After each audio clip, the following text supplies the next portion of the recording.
Retro. Everybody, please stand and let's worship together this morning.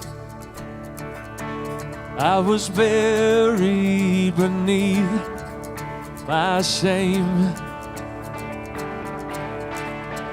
Who could carry that kind of weight?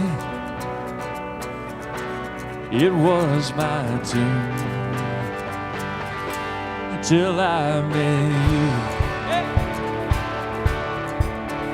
I was breathing but not alive. All my failures I've tried to hide. It was my tomb till I met you. Come on. You called my name and I ran out of that grave, out of the darkness into your glorious day. You called my name and I ran out of that grave, out of the darkness into your glorious day.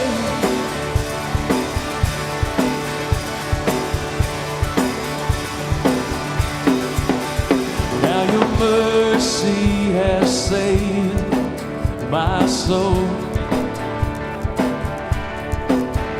Now your freedom is all that I know. Yeah, come on. The old me knew Jesus when I met you. Yeah, you called my name and I ran out of that grave, out of the darkness into your glorious day. You called my name and I ran out of that grave, out of the darkness into your glorious day.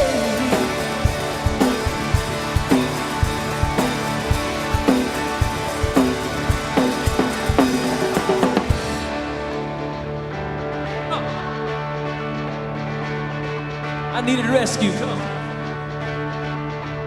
I needed rescue. My sin was heavy. The chains break at the weight of your glory. I needed shelter. I was an orphan, but you called me a citizen of heaven. When I was broken, you were my healing. Your love is the air that I'm breathing. I have a future, my eyes are open, 'cause when you call my name, shout it out, and I ran out of that grave, out of the darkness into your glorious day. When you call my name and I ran out of that grave, out of the darkness into your glorious day.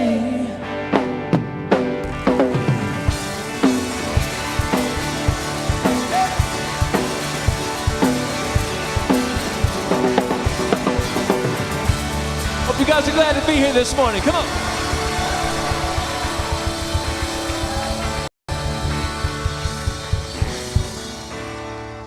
Good morning, Retro. Whether you are joining us online or you are here with us in the room, we are so glad that you decided to be here today. We have a great day today. Pastor Chris is, I can't finish my sentence like that. He's not here. That's what I was going to say. Like, that's not what makes it great. But he is out today and he has invited somebody else to come and speak, and I'm so excited about the message that has been prepared for us today, and I hope you guys are excited as well. I was so glad you did that, and then I wouldn't even have to cue you, but like, clap! People clap! Because sometimes y'all do make me nervous with that.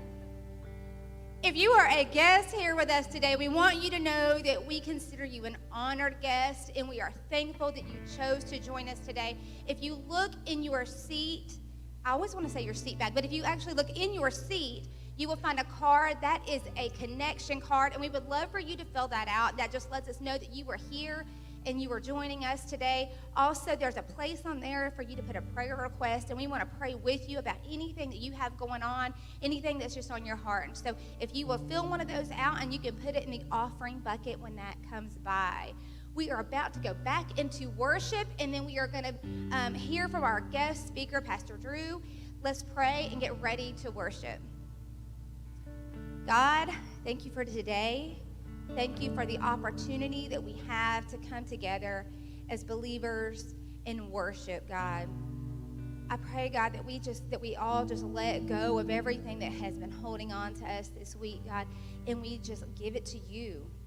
God, you paid it all for us.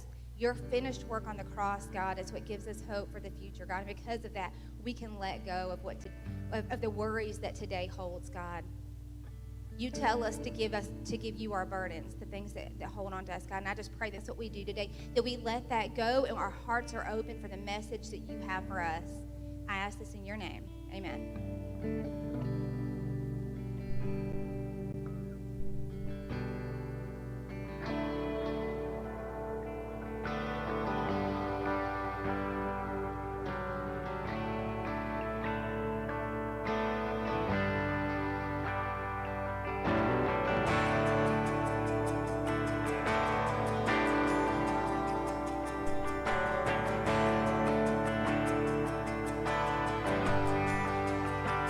I would be hopeless without your goodness. I would be desperate without your love. Slave to the darkness, if it wasn't for the cross. Chase me down when I was lost. 'Cause hallelujah, but now I'm not. 'Cause with you, all my shame was, yes, I was a prisoner, but now I'm not. Your death I live, the power of sin is over, finished, it is done. And by your stripes I'm healed, and by your death I live, the power of sin is overcome. It is finished, it is done. Now I'm not, no I'm not, 'cause with yours,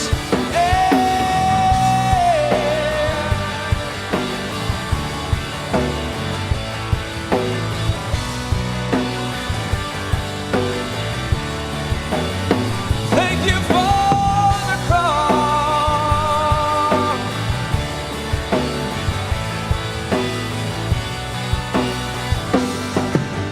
You guys sing this with me, come on. 'Cause hallelujah, thank you Jesus. I was a prisoner, but now I'm not, no. With your blood you bought my freedom. Hallelujah, for the cross.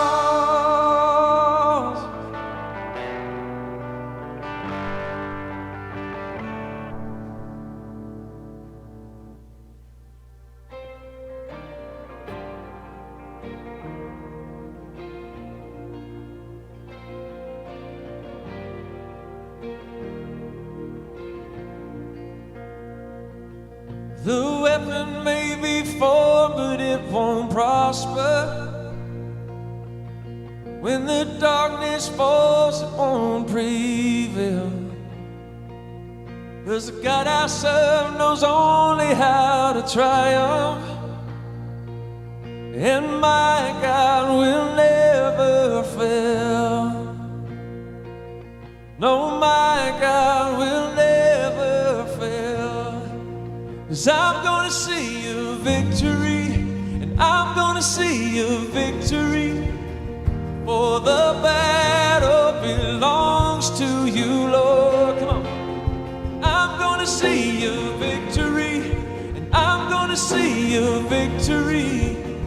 For the battle belongs to you, Lord. Oh.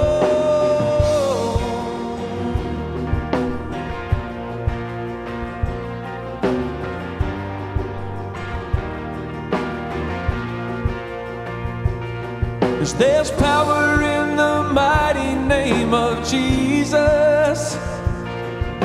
And every war he wages, he will win. No, I'm not backing down from any giant. 'Cause I know how the story ends. Yes, yes, I know how the story ends. 'Cause I'm gonna see your victory, and I'm gonna see your victory. For the battle belongs to you, Lord. And I'm gonna see your victory. Yes, I'm gonna see your victory. For the battle belongs to you, Lord. Come on. And I'm gonna see your victory. Yes, I'm gonna see your victory. For the battle belongs to you, Lord.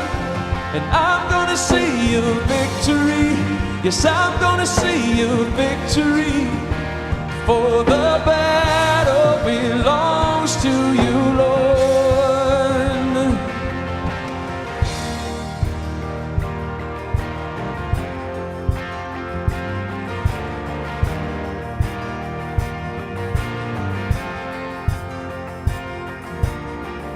You take what the enemy meant for evil, and you turn it for good. You turn it for good. You take what the enemy meant for evil, and you turn it for good. You turn it for good. You take what the enemy meant for evil, and you turn it for good. Yeah, you turn it for good. Yes, I know. You take what the enemy meant for evil, and you turn it for good. You turn it for good. Lift your voice this morning. Yeah. You take what the enemy meant for evil, and you turn it for good. You turn it for good. Yeah. And you take what the enemy meant for evil, and you turn it for good. You turn it for good. 'Cause I'm gonna see your victory, and I'm gonna see your victory. For the battle belongs to you, Lord. And I'm gonna see your victory. Yes, I'm gonna see your victory. For the battle belongs to you, Lord. And I'm gonna see your victory. Yes, I'm gonna see your victory. For the battle belongs to you, Lord. And I'm gonna see your victory. Yes, I'm gonna see your victory. For the battle belongs to you, Lord. And you take what the enemy meant for evil, and you turn it for good.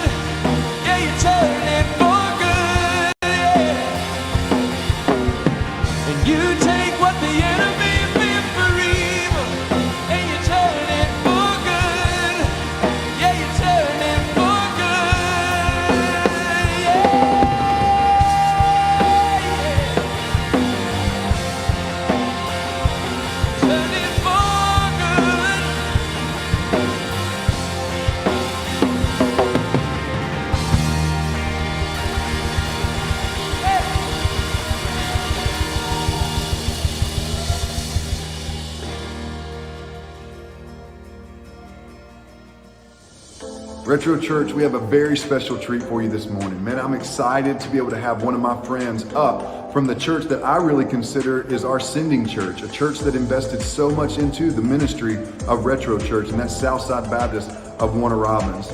Man, today we've got the children's pastor of Southside with us. He's come to share a little bit of his heart and what God's laid on his heart. And man, I'm so thankful to have him here. Every time I've been around him, he just kind of has that larger than life personality. I don't think I've ever seen him without a smile, and there's no way that you can be around him without smiling.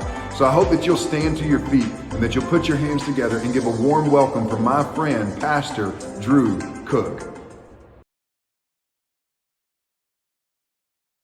All right. I love the standing ovation. Well, hopefully this isn't the best of my sermon, but you guys can have a seat. Thank you so much for your welcome. I'm pumped up. How about you guys? That was great worship. Thank you so much for welcoming me. I am Drew Cook, and I'm from Warner Robins, Georgia. How many people have been to Warner Robins? Yeah, a few. Oh, wow. Warner Robins. I didn't think very many people went to Warner Robins unless you were in the military or driving through town to go to Disney or something like that. But I was not originally from Georgia. As the Journey song says, I was born and raised in South Detroit. I literally was born 2 miles south of Detroit and lived most of my life in Detroit. I ended up going to Liberty University. So I went to Liberty University, met Matt Walls. Matt's spoken here, I think, a few times. His dad, Jerry Walls. They're the co-pastors at Southside now. So I went to school with him there, and then I went home, back to Detroit. And at Liberty, I was able to squeeze 4 years into 7. So you can tell I had a really good time at Liberty, and I was sick of school. I had a teaching degree, of all things. So I went back to Detroit, and I was like, I don't want to go back to the classroom. I've been doing this for about 18 years of my life, being in school, actually in school classrooms. And so I decided, a job came across. My dad worked at a church, and they said, hey, there's an opportunity for you to be a social worker, a case manager for the mentally ill homeless in Detroit. And this wasn't a Christian organization. So I thought, giddy up. I could do that. I grew up in the suburbs, so I'm like, I'll go down. I've been downtown Detroit a few times. It blew my mind. I was in the darkest parts of Detroit, working in crack houses, dealing with these people. And most of the people I dealt with, they weren't mentally ill because of something they were born with. They had burned themselves out on substance abuse, drugs, alcohol, had some serious issues, and I had the opportunity to lead so many of them to Jesus Christ in that organization. I got to lead my boss to the Lord. It was an amazing situation where we had a client that OD'd, and she called me up in the middle of the night, and she said, Drew, I need you to go down to Detroit Receiving Hospital. The family's there. We're not sure if he's going to make it. Big 6'6" guy, and it was amazing how God works, because just a couple of weeks previous to that, I'm driving him around to some appointments and doing some stuff, and I asked him about his faith. I said, man, what do you believe? What is it you really believe? And I got a chance to talk to him, and as a young man, he had given his life to Jesus Christ, but he had decided that he was going to run in the wrong way, and had been in different prison systems, different things like that. So I got a chance to go down. I met with the family. I said, hey, I know Leon. I'm his case manager, and I would love to pray with you right now and just pray for him. He was on a life support system that was costing, and it's burned into my mind. This ginormous man had this machine that was just keeping it, and it was just jolting his body. I remember to this day. And I'm praying with them and praying about him. And so I come into my office the next day, and my boss is just telling me, she's like, it's so thankful you went down there. The family was raving. So, why did you pray with them? What caused you to pray with them? And this is a woman that had a liver disease. She was in her late 50s, and she was likely going to die if she didn't get her liver transplant. And I said, I prayed with them because I believe that God can change his life, change their lives, and I believe God can change your life. And I said, you could wake up tomorrow and just instantly die. You could die by the end of the day. And I don't know if you have a relationship with God. I don't even know what you believe about God. So I led her to Jesus Christ right there, and she gave me the opportunity to just basically evangelize in a secular organization on their dime. It was great. I got to take the bands. I would pick them up and take them to church on Sundays. I could do all kinds of different things, and I had freedom to do that. It got to the point where my father was running a Christian school in Detroit, and he said, I really need your help. So I ended up leaving that job, going and teaching at a private school. A few years later, I ended up being the principal there. And then I got a call from Warner Robins, Georgia. And this is 2008. So I get a call from, and things are going bad in the economy, and they want me to be their children's pastor. So I said, all right, well, let me look at it. And my dad told me, he said, I don't know how much longer we'll be able to keep the school open if the economy continues to go in this direction. So I took the job, and I've been down here ever since. I met my wife here, which is great. I left single. And here's a picture of my family. I left Michigan single, and now I've got a family. This is from last summer. That's my wife, Jenna. We've been married next week, May 6th. I got to get that date right and remember it. It'll be 10 years. That's my son, Joey, the kid in the green, and he has a birthday May 18th, so he'll be 8 years old. My daughter on the far left, Landry, she's 6. The blonde-haired girl, she had a birthday on Friday. She is now 4. And then Judah, he just turned 2 back in February, so God has been really good to me since being in Georgia. I love it. Now, the biggest difference between Michigan and Georgia is the weather, and I love it. I love it. It's like the frozen tundra up there 4 to 5 months out of the year. Here we get 4 to 6 weeks out of the year. So it's a great thing. But I wanted to talk to you today a little bit about that because I learned what real heat was when I came down here. I moved in July, and everything was brown. And you guys were in the middle of a drought. It was like, you couldn't even water your grass. They were like, every other day you can water it for 10 minutes or something. It's like, why even bother? And so I had coached a varsity basketball team up in Michigan. When I came down here, one of the kids went to college, and he wanted to see what ministry was all about. He goes, can I shadow you for a summer? I'm like, yeah, I was single at the time, had an extra bedroom in my apartment. I'm like, come on, man. So we did ministry together for a while, and I wanted to reward him at the end of the summer before he went back to college. I said, let's go somewhere. Let's just go somewhere. And so we decided between us, being young guys and not having a whole lot of common sense, we thought, let's go to the desert. Let's go to Las Vegas in the middle of July. And then I learned what true heat is. And they say it's a dry heat, and legitimately, they're right. We left in the evening from Atlanta, and late evening, and we got there about 10 o'clock at night, and it's 100 degrees. It's pitch black outside. Well, really not, because Vegas has all those lights. But it's dark outside, and it's 100 degrees. And the next day, it got up to 110, and there was zero humidity in the air. And I learned what a dry heat was. I mean, I saw one cloud the entire time I was there. It looked like the size of a dime, and I'm like, I noticed it and pointed out, there's a cloud right there.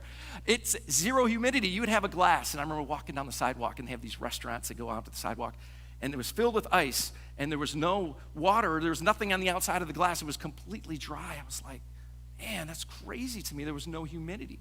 And oftentimes in our lives, there's good and bad things with the word dry, and I thought through this. And ladies and men who don't go to the same barber that I go to, you like it when your hair's dry. You don't want to walk out of the house with wet hair. I love it when my wife, she washes the sheets, dries them, and we put them on right before we go to bed. There's nothing better than that. Even in the summer, especially in the winter, but it's all nice and warm, and you get under the covers. It's great. Also, we don't like to walk out of the house with wet clothes, especially with jeans. All the chafing that goes on, I'm not going to get into all that. But dry has some good things to it, but it also has some negative connotations to it. Some of you that love to barbecue, some of you that love to bake. The one thing that will just ruin your day is if you come home and say, hey, how's the meat? Or hey, how was that cake? And somebody says this, it was a little dry. You're like, I want to throw it all away. It's ridiculous. It'll destroy that moment in your lives. And so I want to look at some times when the Bible talks about dryness, because oftentimes when the Bible talks about dryness, it's in a totally negative way. But today, it's going to be something that just radically changes somebody's life. So I'm going to be in 1 Kings 17. And before I get started, I want to kind of give you a little bit of a history of what's happened all the way up to this point in 1 Kings 17. Obviously, the children of Israel were in Egypt. They decided, we don't want to live in Egypt anymore. We want to go to the land God has promised us. We don't want to live in slavery. So they get away, and they're getting up to the Red Sea, and all of a sudden the Egyptians have changed their mind. They send the whole army to come get them. They've got the Red Sea in front of them. They got this giant army behind them, and they're scared to death. What are we going to do? What are we going to do? Well, God parts the sea. They walk across on dry ground. They get to the other side, and the Egyptian army's getting closer and closer, and God, bam, smacks, kills the Egyptian army. They have no worries about this army. They don't have to keep looking back, coming to get them any longer. He's taking care of that problem. He gives them the pancakes all along the way, manna, those little sweet bread things, whatever it was. They complain about that. He gives them manna, not manna, he gives them quail, he gives them meat to eat, gives them all those things, gives them water when they need water, takes care of them, gets them to the promised land. They get to the walls of these giant walls in Jericho, huge walls. And they don't have to do a thing to that wall to make it come down. They don't have to hit it. They don't have to shoot anything at it. All they got to do is walk around and blow some trumpets, scream. God brings them down, and he makes a promise to the people. He says, you'll simply honor me and focus your lives on me and obeying me. I will bless you. I will flourish you. I will give you things that you never dreamed of. But they couldn't do it. They just couldn't do it. It's like they start looking around at everybody else, and they're like, I want to be like them. I want to start doing them. He brings these judges in and oppresses the people to try to get their attention and brings judgment on them, and these judges come in and free them. They turn back to God, only to immediately turn back to these other nations. They get to the point where they're like, we don't want to be led by a high priest anymore. We want a king like everybody else. We want to be like everybody else.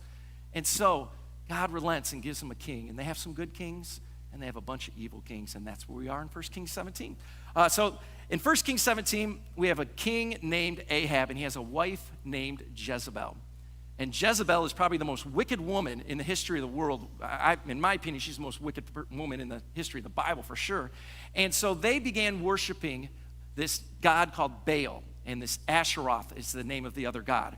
And it's so evil that they are sacrificing their children to this god.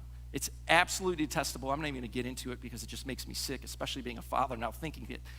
But they did those things that had these sexual sins that they called worship that they would do in the temple. It was evil. And God says, enough is enough.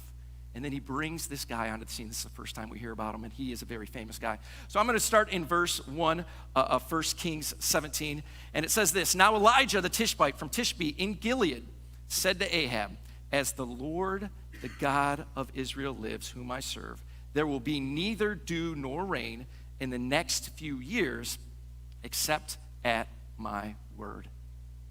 He makes it zero humidity. He walks up to him and says, hey, this is what's going to happen. Now, to us, that's not a big deal. I mean, we live in Georgia. We have droughts in Georgia. There's droughts in our country all the time. You hear about droughts. But we have the ability to get people food, we can pipe in water to them, we can ship water to them, we can do whatever we need to do to take care of them. But in this time, that was devastating. I mean, people were going to die. Animals were going to die. People's fortunes, that what they built was going to collapse. It was going to be an economic disaster, was what he came up to say, to what he just declared on them. And on top of it, he says, hey, it's going to last for a few years. And just to make sure you understand that this isn't just some chance drought, it ain't going to end until I say it ends.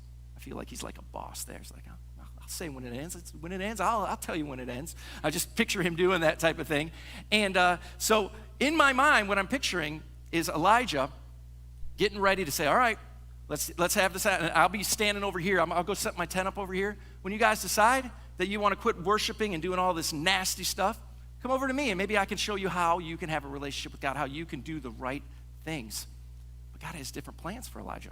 So he sends him in there to make this bold declaration. And then in verse 2, he says, Then the word of the Lord came to Elijah, leave here, turn eastward, and hide in the Kerith ravine. He says, run away, go, get out of here. Run away, make the declaration, throw the grenade, and get out.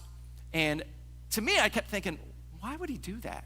Why would God immediately make this declaration, have the opportunity for his man to be standing there and pointing to the God and saying, this can end. This whole thing can end. Economic disaster can end if you'll just turn to me. But God has a different plan. God is taking Elijah to a time of isolation. He's pulling him aside and getting him alone. And we're going to find out why he does that. We're going to find out the plan that he has. He takes him into this isolation, takes him away. And I'm going to continue here in verse 4. It says, you will drink from the brook that I have directed the ravens to supply you with food there. And first off, I started looking up the bird, the raven bird, and it's a scavenger bird. So I'm like, ooh, I don't know if that's going to be a good thing. It picks off dead carcasses. It eats maggots. It eats dead things. I'm like, I don't know if I want that type of thing. It'd be like in our modern time, I'm going to have a rat come and bring you some food every day. I don't know if that's going to be a good idea. But it continues right here. It says right here, so he did what the Lord had told him. He went to the Kerith ravine, east of the Jordan, and stayed there. The ravens brought him bread and meat in the morning, and bread and meat in the evening, and he drank from the brook. So you got economic disaster going everywhere. People are starving. People are, cattle's dying. It's a bad situation. And God takes them poolside and says, here's what I got for you. I got a water right there. I'm going to have these ravens bring you meat and bread during the day. But here's the one thing I noticed with it as well. He didn't say he was going to bring them a month's worth of food. He's not going to have all these ravens just drop, a dead deer carcass and let them cut it up and eat it up. It's not that. He's not bringing them loaves of bread. He's bringing them enough bread for one meal. One meal. He is totally dependent on God. And he's bringing it by the way of a scavenger bird that is probably a dirty, nasty bird. And it got me thinking, how often in our lives do we not appreciate what God has given to us? And I'm sure right now he's thinking, why can't you give me a little more? Why can't you deliver it in a different way? But so often in our lives, we forget how God takes care of the little things in our lives. I think about it more with my kids, because I got my 4 kids now. And my kids don't always appreciate me like they should. They don't appreciate what I give them like they should. And I want to be generous to my kids. So when we have a meal, I want to give them options. They don't have to eat. You don't have to eat this. I want to give you some options so that you can choose what you want. And I say, you can either eat what mom or what I've provided for you, or you don't have to eat. I mean, there's your 2 options, because that's how it works in life. I'm not going to give you all these different things, but they don't always appreciate those things. And I think oftentimes when we look within ourselves, we could feel like, God, why aren't you giving me more? And the bottom line is, it's kind of a slap to God's face when we say that, because every one of us could probably live for a month or longer on just what's in our cupboards, what's in our freezers, what's in our refrigerators. We look at our bank accounts and we're like, it's not enough. I'm barely making it. No, you're not. God has blessed you so much, and we need to appreciate that. And I think this time of isolation is teaching Elijah that. I think he's dependent on God. He's focused on God. He has nowhere else to go. I mean, think about it. He just declared a national disaster, and he's the only one that could turn it off. You think they're not looking for him right now? You think there's not a giant bullseye on his back? People are looking everywhere. Bring this guy in. We're going to make him turn this thing off. So he's in this time of isolation. So he's probably feeling very, very, very comfortable. And by the way, I didn't mention this, but thank God that he's not a vegetarian. He brought him meat. Some of you are vegetarians, and I'd be better off if I were like you guys, but I'm just glad I noticed that too. I was like, he brought him meat and bread, so he's got plenty of protein, plenty of carbohydrates. And he throws another curveball at him, okay? Throws another curveball. Verse 7, sometime later, the brook dried up because there had been no rain in the land. Then the word of the Lord came. Go at once to Zarephath in the region of Sidon and stay there. I have directed a widow there to supply you with food. He's just now getting comfortable. And I'll bet he's getting a little thicker too. Because he's just laying there and he's bringing the food, but he doesn't have to work for it. And just lean over, take a sip. Bird, hand me some food. All right, this is the life. He's living the life. And probably having great fellowship with God and learning some new things. And then God all of a sudden turns the spigot off. Stops everything. Says, here's what I need you to do. I looked up where he's asking him to go. It's 100 miles away. And he's walking through the region that he just declared an absolute disaster of.